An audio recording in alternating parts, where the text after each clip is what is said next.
So if you clicked on this video, you're probably hoping that I have a solution for your cameras that don't have the flip out screen so that you can see yourself. And I just got something that might be able to solve that problem. Does it work?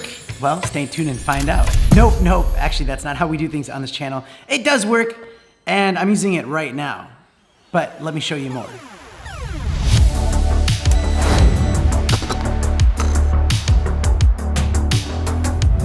Hey, welcome to the channel. Thanks for being here, and I appreciate you stopping by. If you're in a huge hurry and you're like, I want to buy this right now because I know it works, links in the description, check it out, plus a surprise link. So this has been a frustrating thing being a Sony user, having a screen that doesn't flip out so that you can see yourself.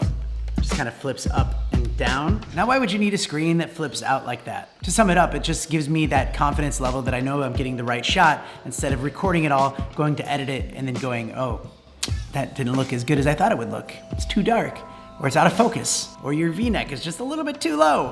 Now I know some of the new Sony cameras do have that flip out screen, but I'm not sure I want to shell that kind of cash out when the a6500 is still rocking for me. So I was browsing through ULANZI's website because, you know, they have so much cool stuff on there.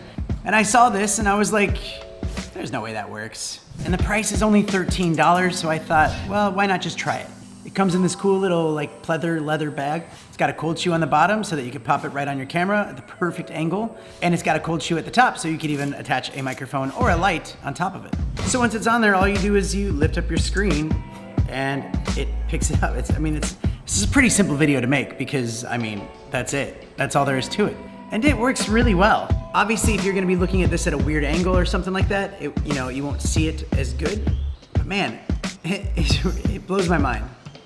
It works really well. So I actually did go out and buy an HDMI monitor so that I could see the shots as I was recording, but it was pretty expensive. You need to have batteries that are really ridiculously big. It's cool to have so that if you're ever doing some kind of more professional shot, or maybe you're at a weird angle, but I'm just gonna say right now, since I've been able to use this, I don't miss this at all. Actually, in fact, coming up here, I completely forgot the cord that plugs this into the Sony camera. So it actually works out great that I had this mirror and I'm doing the review on it.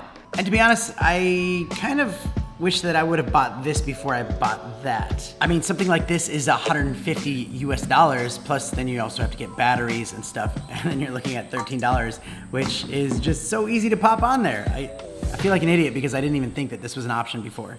So there we go, problem solved. And this will be my go-to method. I will save this for any special occasions where I will need it, but this is gonna be the one that travels with me. All right, thanks so much for watching. More videos coming up, and if you want some more content to consume, check out the Tech is Hard podcast. It's a podcast, we have a lot of fun over there. We're gonna be doing a massive giveaway very soon. Also, I play music on this one, sing some songs, cover some songs, and you can check out this video as well. Yeah, that's a cool video. Wow, that's a really good video. Click that next. Yeah, cool. Thanks so much, and hope to see you on the next one.